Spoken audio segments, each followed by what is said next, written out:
Sit down, brother. Caroline's voice came through the speakers. She had taken the microphone from the DJ. You need to see this. Everyone here needs to see this. More images followed, the doctored photos, the spliced audio recordings, each one accompanied by technical analysis proving they were fake. Marcus's forensic report appeared, his credentials as a digital forensics expert prominently displayed. Sophia was on her feet now too. Turn it off. This is my wedding. You can't. I can, Caroline said firmly. And I should have done this 5 years ago. The presentation shifted to email exchanges between Sophia and the Hastings parents. The messages were damning, showing Sophia actively feeding them information about my supposed infidelity, encouraging them to pressure Derek, even suggesting specific language to use when giving Derek the ultimatum. One email in particular made the crowd gasp. Mrs. Hastings, I know this is difficult for you, but you need to be strong for Derek. Maya is poison. She'll never make him happy the way he deserves. The family business needs a wife who will support it, not compete with it. If you can make Derek see that breaking off the engagement is his only option, I'll be there to help him through it. He trusts me. He'll listen to me. Derek's face had drained of all color. He looked from the screen to Sophia, then back again, his expression one of complete horror. Derek, Sophia began, reaching for his hand. It's not what it looks like. They're taking things out of context. Out of context. Derek's voice was hollow. You convinced my parents that Maya was cheating. You fabricated evidence. You. He couldn't seem to finish the sentence.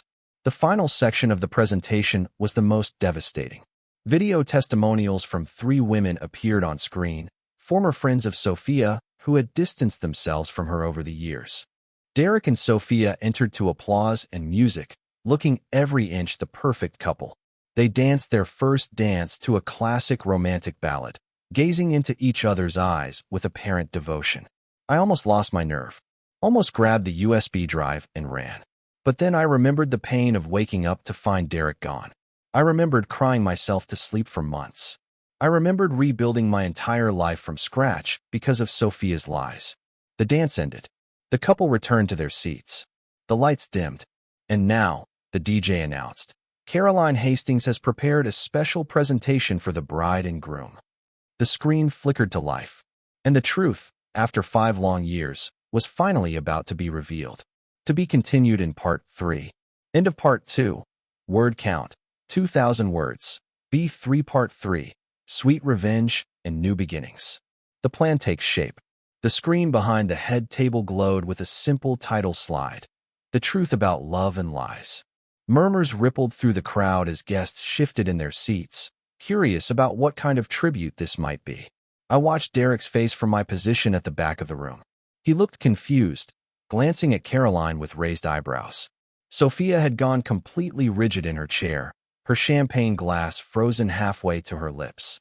The first image appeared on the screen, a screenshot of a text message allegedly from me to my former professor. The timestamp read from 5 years ago, the message overly flirtatious and inappropriate. The crowd gasped softly, but then the image split, showing the same screenshot side by side with a forensic analysis. Red highlights appeared, marking inconsistencies in the metadata, pointing out the digital manipulation. Text appeared below, fabricated evidence, created to destroy a relationship. Derek stood up abruptly, his chair scraping loudly against the floor. What is this? Caroline, what are you doing? Why are you doing this? Sophia demanded. What do you gain from destroying my marriage on my wedding day? I'm not destroying your marriage, Caroline replied. Your lies are. You built this relationship on a foundation of deception. Maybe it'll survive when Derek learns the truth. Maybe it won't. But he deserves to know what really happened. She turned to me. Maya, I know this doesn't undo the last 5 years. I know you've built a new life, and maybe you don't even want Derek back. But you deserve justice. You deserve for everyone who believed Sophia's lies to know the truth. I wiped my tears, my mind racing. Part of me wanted to take that USB drive and expose everything, to watch Sophia's perfect wedding day crumble around her. But another part of me was exhausted by the drama, ready to just walk away and leave Derek and Sophia to their fate. I need to think, I said finally. You don't have much time, Caroline warned. The reception starts in 30 minutes. Once Derek and Sophia give their speeches, Once the toasts are made and the cake is cut, it'll be too late. The marriage will be sealed, not just legally but publicly. Exposing the truth later will only make you look petty and vengeful. Maybe I am petty and vengeful, I said. No, Caroline said gently. You're hurt. You were wronged. But you're also kind, which is why you're hesitating. Sophia counted on that kindness. She counted on you being too decent to fight back. Emma, who had been silent throughout this entire exchange, finally spoke. Maya, whatever you decide, I'm with you. If you want to walk away and never look back, we'll leave right now. If you want to burn this whole thing down, I'll help you light the match. I looked at the three women around me. Emma, my sister, who had always protected me. Caroline, Derek's sister, risking family harmony to tell the truth. And Sophia, my former best friend, who had betrayed me in the worst possible way and felt no remorse. Appreciate any of it. You took him for granted. So you decided to take him instead, Caroline said flatly. And when my parents believed your lies and pressured Derek to break off the engagement, you were right there to comfort him. How convenient. Your parents knew? I asked, stunned. They believed I cheated? Caroline nodded sadly. Sophia was very convincing. And my parents are traditional. The idea that their future daughter-in-law might have had an affair was unacceptable. They gave Derek an ultimatum. Break it off with you or be cut off from the family fortune. The pieces were falling into place, each revelation more painful than the last. Derek hadn't left because he stopped loving me. He'd left because he believed lies, because he was pressured by his family, because he was weak. He could have talked to me, I said, tears finally spilling down my cheeks. He could have asked me about the accusations. I would have told him the truth. Sophia made sure he didn't, Caroline replied. She convinced him that confronting you would only lead to more lies. That a clean break was the only way. Sophia crossed her arms defensively. I did what I had to do to get what I wanted. Derek is happy now. We have a good life together. Whether you approve or not doesn't change that. Does he know? I asked. Does Derek know the evidence was fabricated? Caroline's silence was answer enough. He doesn't, I breathed. After all this time, he still believes I cheated on him. An unexpected ally. Not for much longer, Caroline said firmly. She pulled a USB drive from her small purse. This contains all of Marcus's analysis, the proof that Sophia fabricated everything. I also have testimony from 3 of Sophia's former friends who said she bragged about her plan to steal Derek. And I have emails between Sophia and my parents where she actively encouraged them to pressure Derek into breaking up with you. But you loved your career more, Sophia shot back. He told me. He said you turned down a position at his father's firm to pursue your own path. That you chose your independence over supporting his family's business. Caroline laughed bitterly. Is that what you told yourself? Maya turned down that position because it would have been nepotism. She wanted to succeed on her own merit, not because she was sleeping with the boss's son. Derek respected that decision. At least, he did until you poisoned him against it. Secrets and lies unravel. Why are you telling me this now? I asked Caroline, my voice shaking. Why not 5 years ago? Caroline's expression was pained. Because Derek begged me not to. After you left, after he'd broken off the engagement, he fell apart. He cried for weeks, Maya. He said he'd made the worst mistake of his life, but it was too late to fix it. Sophia had convinced him that even if the evidence was questionable, your behavior suggested you didn't really want to marry him anyway. My behavior?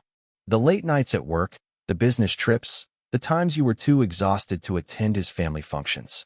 Sophia twisted everything normal about a young professional's career into evidence that you didn't care about him or his family. I thought back to those final months with Derek. Yes, I had been working hard. I was trying to prove myself at my first real architecture position. But I had always made time for Derek, always prioritized our relationship when it really mattered. Except Sophia had been there, I realized. At family dinners when I was working late. At his company events when I had client meetings. She had systematically filled the spaces I couldn't be in, all while pretending to be my friend, all while collecting ammunition to use against me. You're a psychopath, I whispered. Sophia's face twisted with anger. I'm a woman who saw an opportunity and took it. You had everything handed to you. Talent, beauty, Derek's love. You didn't. Was obvious. Once we were away from other guests, Caroline pulled out her phone. I've wanted to do this for 5 years, she said. But Derek begged me not to. He said it would only cause more pain. But seeing you here, Maya, seeing what this has done to you, I can't stay quiet anymore. What are you talking about? Sophia demanded. Caroline looked at her with open disgust. Did you really think no one knew? That Derek's family was oblivious to what you did. She turned to me. Maya, 5 years ago, Sophia came to our parents with a story. She had screenshots of text messages, photos, even voice recordings. Evidence, she claimed, that you were having an affair with your professor at the architecture firm where you interned. My mouth fell open. What? That's insane. I know, Caroline said gently. The evidence was fabricated. But it was good, really good. Professional-level manipulation. Sophia had spent months creating a false narrative. She knew Derek's biggest fear was being betrayed like his father had been when his first wife cheated. Sophia's face had gone pale. You can't prove any of that. Actually, I can. Caroline scrolled through her phone. Remember Marcus? Derek's friend from college who works in digital forensics? I asked him to analyze those screenshots and recordings 3 years ago. It took him months, but he found the manipulation. The metadata was altered, the photos were doctored, the audio was spliced together from different conversations. She held up her phone, showing us a detailed report with highlighted sections and technical analysis. Every piece of evidence you provided was fake. I stared at Sophia, unable to process what I was hearing. You framed me? You destroyed my relationship and my friendship with lies. Sophia's jaw clenched. I gave Derek what he needed, a reason to leave someone who didn't truly love him. I loved him. My voice broke. I loved him more than anything. Your wedding day? I stepped closer. You stole my wedding day, Sophia. Or don't you remember? The venue we had booked, the date we chose. This is remarkably similar. Did you use my plans? My ideas. For the first time, Sophia's composure cracked. You didn't deserve him. You were always so focused on your career, your designs, your ambitions. Derek needed someone who would put him first. So you decided to take him? While pretending to be my friend. I didn't have to take anything, Sophia snapped. He came to me. He told me he was having doubts about the wedding, about spending his life with someone who cared more about blueprints than building a family. I just listened. I was there for him when you weren't. The injustice of her words stole my breath. I worked hard because I had to. Because unlike you, I didn't come from money. I had student loans and rent to pay and a career to build. Derek knew that. He supported that. Until he didn't, Sophia said coldly. And then he realized what he really wanted. A wife, not a business partner. Someone to come home to. Not someone who worked until midnight every night. The truth comes out. That's a nice story, a new voice said. Too bad none of it is true. We both turned to see a woman in her early 30s approaching us. She wore a navy blue dress and had Derek's same dark hair and sharp features. I recognized her immediately, Caroline Hastings, Derek's younger sister. I had met her a few times when Derek and I were together. She had been studying abroad for most of our relationship, so I didn't know her well. Caroline, Sophia said, her voice suddenly nervous. This is a private conversation. No, it's not, Caroline replied. She looked at me with something like pity. Maya, I need to talk to you. Both of you, actually. But somewhere more private. Before Sophia could protest, Caroline gestured toward a secluded corner of the garden, partially hidden by hedges. We followed, though Sophia's reluctance. That smile broke through my paralysis. Anger, hot and fierce, surged through me. No, I said to Emma. We're staying. I'm not running away this time. Confrontation in the garden.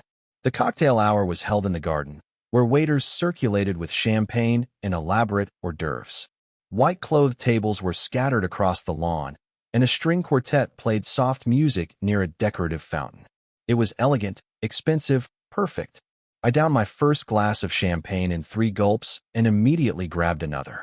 Emma stayed close, watching me with concern. Maya, maybe we should talk about what we're going to do. I'm going to talk to her, I interrupted. That's a terrible idea. Probably. But I don't care anymore. I spotted Sophia near the rose garden, momentarily alone as Derek was swept away by well-wishers. She was checking her phone, probably ensuring all the wedding photos were being captured perfectly. I walked toward her with purpose, my heels sinking slightly into the grass. She looked up as I approached, and her smile became fixed, artificial. Maya, she said, her voice sickeningly sweet. I'm so glad you could make it. It means so much that you're here. Does it, Sophia? Or should I call you by your new name? You changed it, didn't you? Martinez to Chun. Running from something. Her smile tightened. I legally changed my name years ago for professional reasons. But I don't expect you to understand business decisions. What I understand, I said, keeping my voice low despite my rage, is that my best friend and my fiancé both disappeared at the same time. And now, 5 years later, I find out why. You were sleeping with him. While I was planning a wedding, while I was trusting both of you, you were betraying me. Sophia glanced around, ensuring no one was close enough to overhear. Keep your voice down. This is my wedding day. The girl I had cried to about Derek. The girl who knew every detail of our relationship, every fight, every insecurity, every fear. She looked radiant in a designer wedding gown that probably cost more than my car. Her dark hair was styled in an elegant updo, a diamond tiara catching the light. She smiled at the guests as she walked down the aisle on her father's arm, the picture of bridal joy. But when her eyes swept across the crowd and landed on me, her smile faltered. Just for a second. Just long enough for me to know that she recognized me, that she knew exactly who had been invited to this wedding. And suddenly, everything made sense. The timing of both their disappearances. The way Derek had grown distant before he left. The strange phone call I had once answered when a woman hung up immediately. The perfume I had smelled on his jacket that wasn't mine. They had been having an affair. Sophia had stolen Derek. And now, 5 years later, they were getting married. The ceremony was a blur. I heard nothing the officiant said, registered none of the vows they exchanged. My mind was reeling, connecting dots I should have seen years ago. Emma kept whispering, "Are you okay?" But I couldn't respond. I was trapped in a nightmare, watching my former best friend marry my former fiancé, understanding finally why they had both abandoned me at the same time. When the officiant pronounced them husband and wife and invited Derek to kiss his bride, I looked away. I couldn't watch. The applause around me sounded like static, like white noise drowning out my thoughts. "We need to leave," Emma hissed urgently. "Maya, we need to go right now." But my legs wouldn't move. I was frozen, paralyzed by shock and betrayal that felt fresh despite being 5 years old. As the newly married couple walked back down the aisle, Sophia's eyes found mine again. And this time, she smiled. A small, triumphant smile that said everything. I won. He chose me. You lost. Fall. Emma sat beside me, her presence a solid anchor in the sea of wealthy strangers around us. I recognized some faces from Derek's past, college friends, business associates of his father, distant relatives I had met at family dinners. A few glanced my way with curiosity or surprise, but no one approached. They probably didn't know what to say to the ex-fiancé who had been abandoned. Classical music began to play from hidden speakers. The guests quieted, turning their attention to the front where Derek appeared with his groomsmen. My heart stopped. 5 years had changed him, but not in the ways I expected. He looked older, more serious. The boyish charm I remembered had been replaced by something harder, more polished. His suit was impeccable, custom-tailored to his tall frame. His dark hair was styled perfectly. He looked every inch the successful businessman, the heir to a fortune. But his eyes looked tired. Even from a distance, I could see shadows beneath them, a tension in his jaw that spoke of stress or unhappiness or both. He scanned the crowd, and for one heart-stopping moment, his gaze found mine. His expression flickered, surprise, regret, something else I couldn't identify. Then he looked away, focusing on the aisle where his bride would soon appear. The music changed to the wedding march. Everyone stood, and then I saw her, the bride's familiar face. The world tilted sideways. My vision blurred. Emma's hand grabbed my arm, steadying me. Because I knew that face. I knew those eyes, that smile, the way she walked with confidence bordering on arrogance. Sophia Chun was Sophia Martinez, my former best friend from college. The girl who had been my roommate, my confidant, my sister in everything but blood. The girl who had disappeared from my life the same week Derek left, claiming she had gotten a job overseas and needed to leave immediately. Myself, I needed this closure. On the morning of the wedding, I stood in front of my bathroom mirror, applying makeup with careful precision. The woman looking back at me was polished, professional, beautiful. She looked nothing like the broken girl who had cried herself to sleep for months 5 years ago. "You can do this," I whispered to my reflection. You're Maya Sterling. You design buildings that touch the sky. You survived losing him once. You can survive seeing him marry someone else. Emma arrived at my apartment, wearing a sleek black dress and carrying a small purse. Ready? She asked. I took a deep breath, grabbed my clutch, and nodded. Let's go. The Grandview estate sat on a hillside overlooking the city, surrounded by manicured gardens and ancient oak trees. As Emma and I drove through the iron gates, I felt my resolve weakening with every passing second. Luxury cars lined the circular driveway. Mercedes, BMWs, even a Bentley or two. This was Derek's world, the world of old money and privilege that I had briefly inhabited before being cast out. Emma squeezed my hand. We can still turn around. Say you got food poisoning. No one would question it. I shook my head, stepping out of the car. The afternoon sun was warm on my shoulders, and a gentle breeze carried the scent of roses from the garden. It was perfect weather for a wedding. Of course it was. A woman in a headset directed guests toward the ceremony area, a stunning outdoor pavilion draped in white silk and decorated with thousands of white roses and peonies. Crystal chandeliers hung from the wooden beams, catching the sunlight and casting rainbow prisms across the white chairs arranged in neat rows. It was beautiful, exactly the kind of wedding Derek and I had planned once. My chest tightened as we found seats toward the back. I wanted to be able to leave quickly if needed, to escape before the tears I was holding back could. Watching me watch Derek marry someone else. It's fine, I said. My sister's coming with me. It'll just be a quick appearance, then we'll leave. If James suspected there was more to the story, he didn't push. That was James, respectful of boundaries to a fault. I bought a new dress for the wedding, a deep emerald green that complemented my dark hair and reminded me of the engagement ring Derek had once given me. Emma said I looked stunning. I said I looked like I was trying too hard. She said that was exactly the point. You need to walk in there looking so incredible that Derek spends his entire wedding day regretting what he lost, Emma declared. But as the wedding day approached, my confidence wavered. I lay awake at night, imagining different scenarios. Would Derek be surprised to see me? Would he ignore me? Would this Sophia woman know who I was? And the question that haunted me most, why had he really invited me? 2 days before the wedding, I almost backed out. I was reviewing contracts in my office when my phone rang. Unknown number. Against my better judgment, I answered. Maya. My breath caught. Derek's voice, unchanged after 5 years, speaking my name with the same warmth I remembered. It's me. I wasn't sure if you'd answer. Why are you calling? My voice came out colder than I intended. I saw that you RSVP'd yes for the wedding. I wanted to thank you for that. For being mature enough to come. Mature? I wanted to scream. You disappeared without explanation, and you want to thank me for being mature? Why did you invite me, Derek? A long pause. Because I owed you that much. A chance to see that I'm happy. That we both moved on.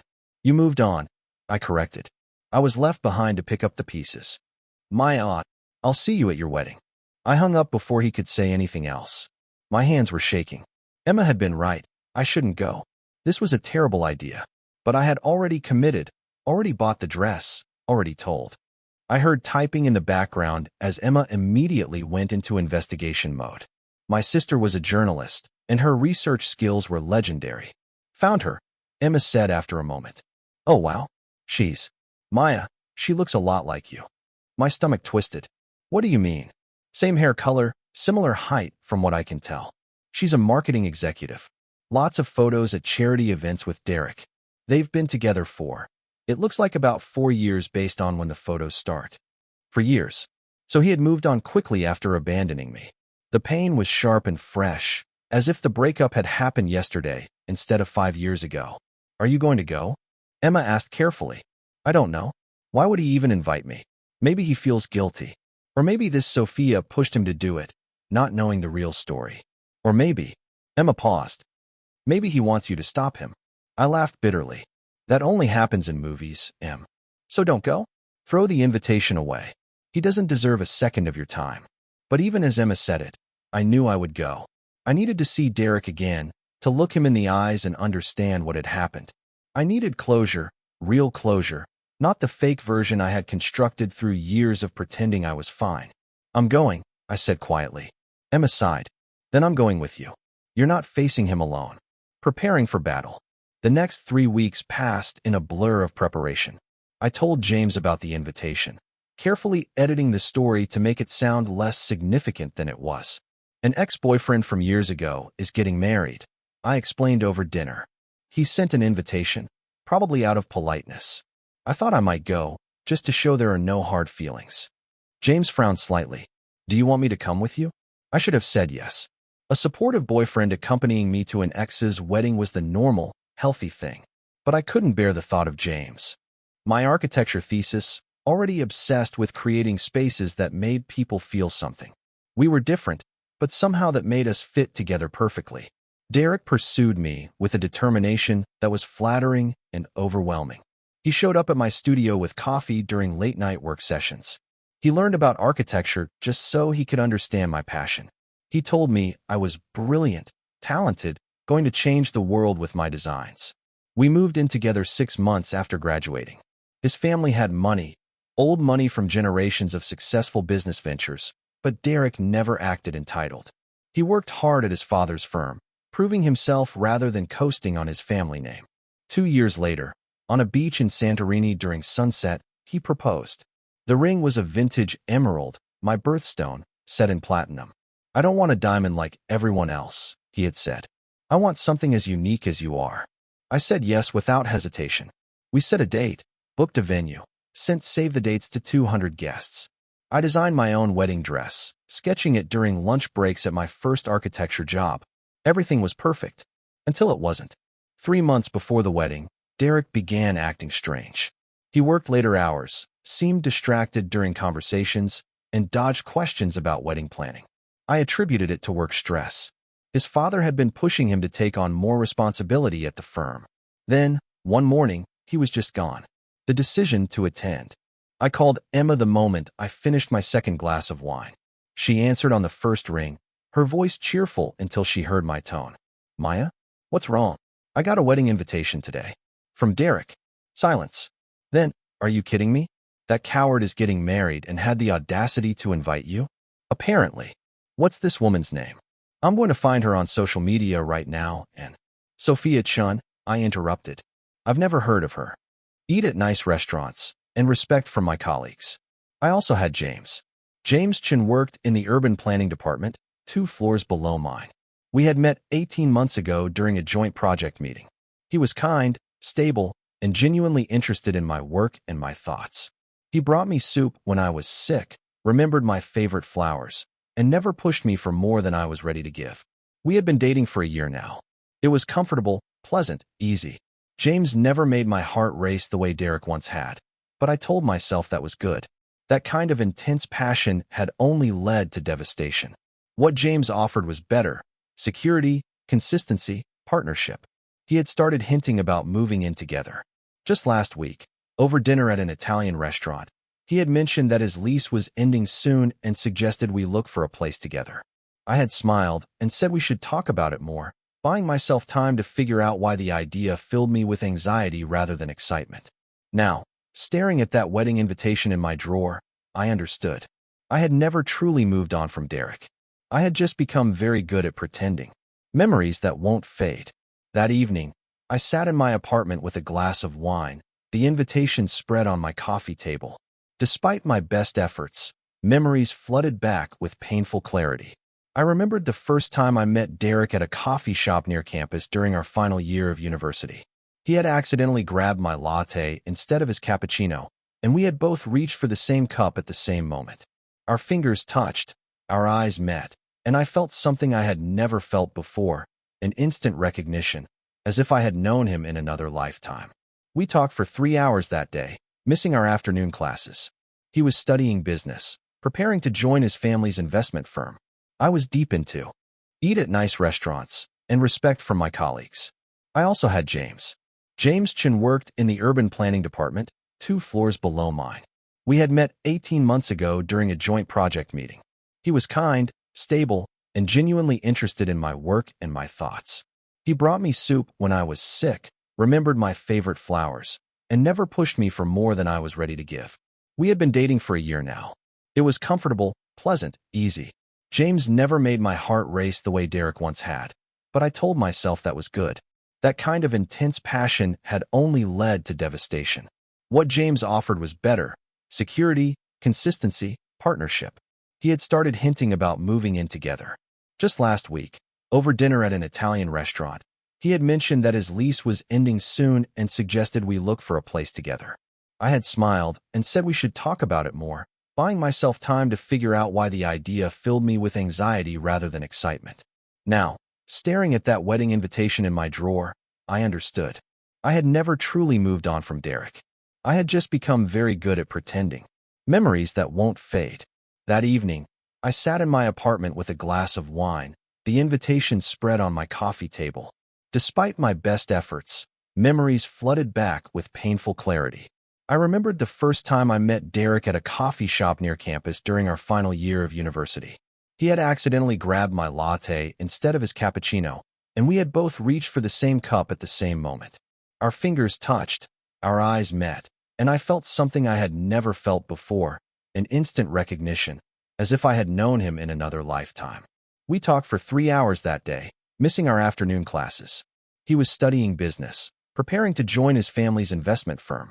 I was deep into 5 years.